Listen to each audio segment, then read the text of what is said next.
Chapter 15. Step 5, Seek mentors. A mentor is someone who tells you what is important and what is not important. Who guides you to places you have never been to before. A mentor is someone who tells you what is important and what is not important. Mentors tell us what is important. The following financial statement from the CASHFLOW board game was created to be a mentor. It trains people to think like my rich dad thought and points out what he considered to be financially important. My highly educated, but poor, dad thought that a job with a high salary was important and that buying your dream home was important. He also believed in paying bills first and living below your means.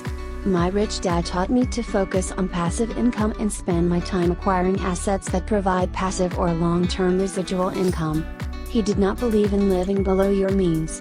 To his son and me, he often said, instead of living below your means, focus on expanding your means. To do that, he recommended that we focus on building the asset column and increasing our passive income from capital gains, dividends, residual income from businesses, rental income from real estate, and royalties. Both dads served as strong mentors for me as I grew up. The fact that I chose to follow the financial advice of my rich dad did not lessen the impact that my poor dad had on me. I would not be who I am today without the strong influence of both of these men. Reverse role models. Just as there are mentors who are excellent role models, there are people who are bad role models. In most instances, we all have both types in our lives. For example, I have a friend who has made more than $800 million in his lifetime, but today he's bankrupt. I have had other friends ask me why I continue to spend time with him. The answer to that question is because he is both an excellent role model and an excellent reverse role model. I can learn from both role models. One teaches me what to do, while the other serves as an example of what not to do. Spiritual role models. Both of my dads were spiritual men, but when it came to money and spirituality, they had different points of view. For instance, they interpreted the meaning behind "the love of money is the root of all evil" differently. My highly educated, but poor, dad felt any desire to have more money or to improve your financial position was wrong. On the other hand, the rich dad believed that temptation, greed, and financial ignorance were wrong. In other words, the rich dad did not think money by itself was evil. He did believe that working all your life as a slave to money was evil, and to be in financial slavery to personal debt was evil. My rich dad often had a way of converting religious teachings into financial lessons, and I would like to share one of those lessons with you now. The power of temptation. Rich dad believed that individuals who worked hard, were chronically in debt, and lived beyond their means were poor role models for their children because they gave in to temptation and greed. He would often draw a diagram like the following and say, "And lead us not into temptation," as he pointed to the liability column. Rich dad believed that many financial problems came from the desire to possess items that had little value. When credit cards arrived, he foresaw that millions of people would go into debt which would eventually control their lives.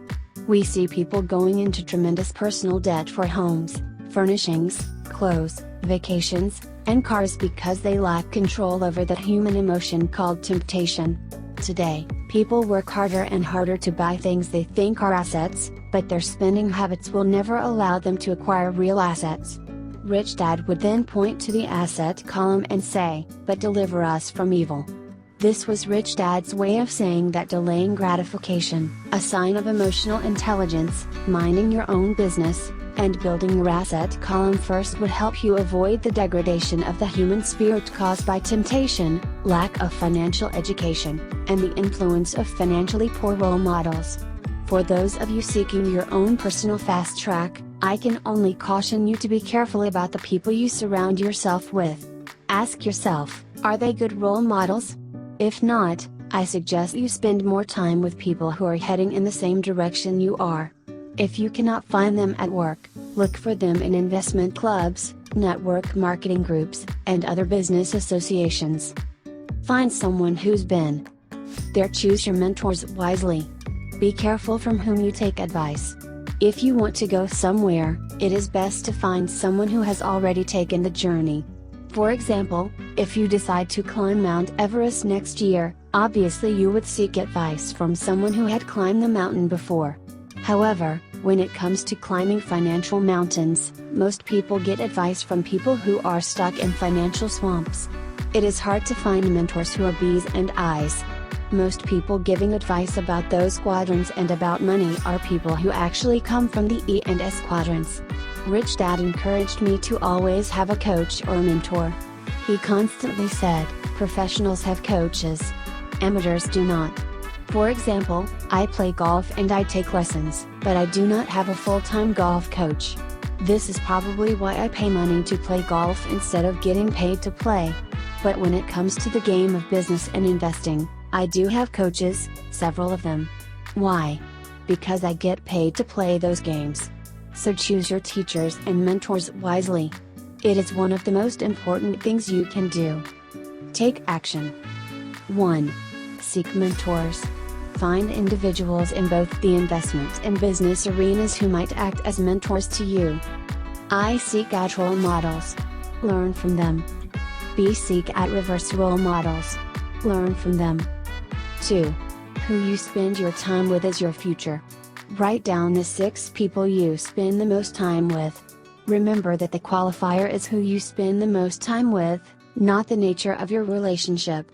All of your children count as one person. Don't read any further until you have written down your 6 names. I was at a seminar many years ago when the instructor asked us to do this. He then asked us to examine the names we had written and announced, "You are looking at your future. The 6 people you spend the most time with are your future." These 6 people you spend the most time with may not always be personal friends. They may be your co-workers, spouse, children, or members of your church or other social groups. My list consisted of co-workers, business associates, and rugby players. It was pretty revealing once I began to look below the surface. I gained insights about myself that I liked, and even more that I didn't. The instructor had us go around the room and discuss our lists with others. After a while, the relevance of the exercise began to sink in even deeper. The more I discussed my list with other people and the more I listened to them, the more I realized that I needed to make some changes. This exercise had little to do with the people I was spending my time with, and everything to do with where I was going and what I was doing with my life. Today, the people I spend the most time with are all different except one. The 5 others on my earlier list are still dear friends, but we rarely see each other. They are great people, and they are happy with their lives. Their removal from my list was all about me. I wanted to change my future. To do that, I had to change my thoughts, and the people I spent time with. 3. In your list of 6 people, after each person's name, list the quadrant they operate from. Are they an E, S, B, or I? If they are unemployed or retired, list the quadrant they earn their income from when they worked. Leave a blank for young children and students. A reminder, the quadrant reflects the way that person generates the majority of their income. A person can have more than one designation. For example, my wife Kim would have a B and an I next to her name since she generates income from each. My list would have Kim at the top since she and I spend almost all of our time together. Name, Kim Kiyosaki. Quadrants, B, I. 4.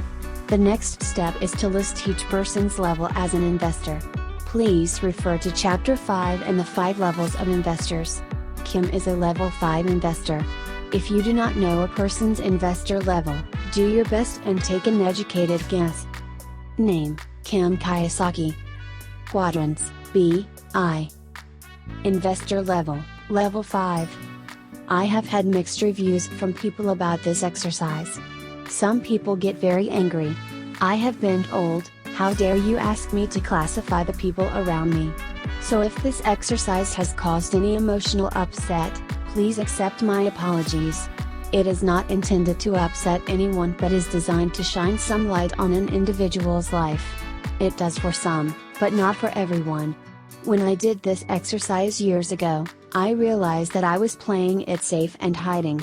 I was not happy where I was, and I used the people I worked with as the excuse for why I was not making progress in my life. There were two people in particular with whom I argued constantly, blaming them for holding our company back. My daily routine at work was to find their faults, point those flaws out to them, and then blame them for the problems we had as an organization. After completing this exercise, I realized that the two people I was always bumping heads with were very happy where they were. I was the one who wanted to change. Instead of changing myself, I was pressuring them to change. After doing this exercise, I realized that I was projecting my personal expectations onto others.